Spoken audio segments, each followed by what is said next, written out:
حضرت صالح نے جب قوم کو دعوت توحید پیش کی تو قوم نے اسے ماننے سے انکار کر دیا اور کہنے لگے کہ اگر تم واقعی اللہ کے نبی ہو تو اللہ تعالیٰ سے کہو کہ بطور نشانی کاتبہ نامی بستی کی چٹان میں سے 10 ماہ کی حاملہ اونٹنی نکالے اور وہ باہر نکلتے ہی بچہ جنے۔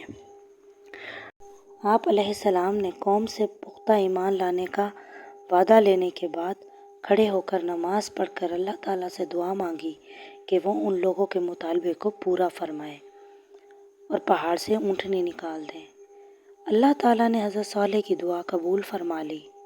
پہاڑ کی ایک چٹان پھٹی اور اس میں سے ایک بہت بڑی حاملہ اونٹنی نکل آئی جس نے باہر نکل کر قوم کے سامنے بچے کو جنم دیا۔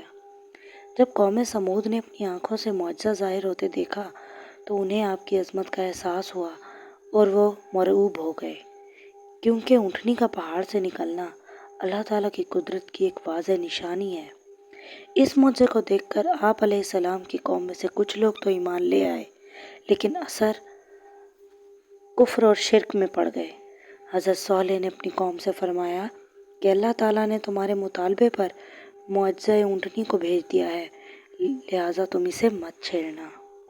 یہ اللہ کی زمین میں سے جہاں سے چاہے کھائے اور پیے گی، کوئی بھی آدمی اسے تکلیف نہ پہنچائے ورنہ تم پر بہت جلد اللہ تعالیٰ کا عذاب آ جائے گا۔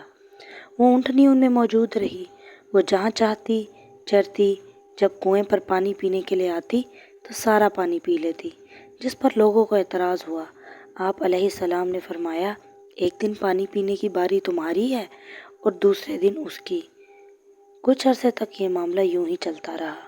حضرت صالح کو بطور معجزہ ملنے والی اونٹنی کی خاصیت یہ تھی کہ جیسے ہی وہ پانی پیتی فوراً اس کے تھن دودھ سے بھر جاتے اور اتنا زیادہ دودھ ہوتا کہ اس کا دودھ نکالنے سے لوگوں کے برتن دودھ سے بھر جاتے۔ قوم کے جانور اس اونٹنی سے ڈرتے تھے، اس لیے اونٹنی قوم کے جانوروں سے الگ رہتی تھی۔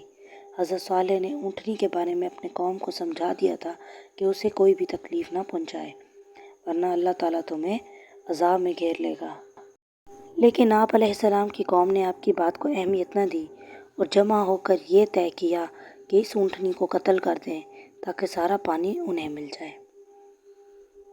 قوم سمود میں 2 عورتیں ایسی تھیں جنہیں حضرت صالح سے سخت نفرت تھی۔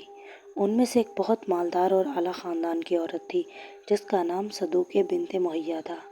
اس نے قبیلہ اسلم کے ایک آدمی سے نکاح کیا، پھر اس سے طلاق لے کر اپنے چچا زاد مصرع بن مہرج سے کہا کہ اگر تم صالح کی اونٹنی کو قتل کر دو تو میں تم سے شادی کر لوں گی۔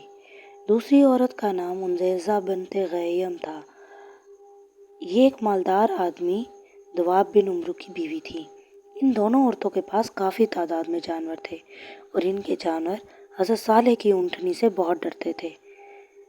انیزہ نامی عورت نے قدار بن سالف بدمعاش آدمی سے کہا کہ میری 4 بیٹیاں ہیں، اگر تم صالح کی اونٹنی کو قتل کر دو تو میری جس بیٹی سے چاہو گے تمہاری شادی کر دوں گی۔ یہ دونوں نوجوان اونٹنی کو قتل کرنے کے لیے تیار ہو گئے اور قوم کے باقی افراد کو بھی اپنے ساتھ شامل ہونے کی دعوت دے دی۔ اس طرح قوم کے 7 مزید بدمعاش ان کے ساتھ مل گئے اور ان 9 افراد نے مل کر قبیلے کے باقی افراد کی بھی حمایت حاصل کر لی اور اونٹنی کو قتل کرنے کے لیے گھات لگا کر بیٹھ گئے۔ جب اونٹنی کنویں سے پانی پی کر واپس آئی تو مصدع نے اس پر تیر چلا دیا جو اونٹنی کی پنڈلی کی ہڈی میں پیوست ہو گیا۔ نیزہ اور اس کی بیٹیاں قدار کی حوصلہ افزائی کے لیے آگے بڑھیں اور اسے خوب جوش دلایا۔ قدار نے اونٹنی پر تلوار سے وار کیا اور اس کی کونچیں کاٹ دی جس سے وہ زمین پر گر پڑی اور زور سے آواز نکالی۔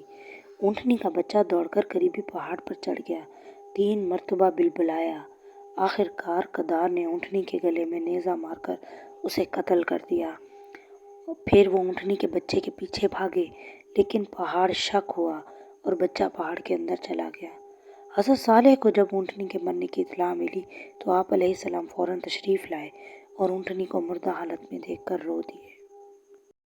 جب قوم سمود نے حضرت صالح کو ملنے والے معجزے کی ناقدری کی تو اللہ تعالیٰ نے حضرت صالح کی پیشن گوئی کے مطابق قوم سمود پر عذاب نازل فرمایا۔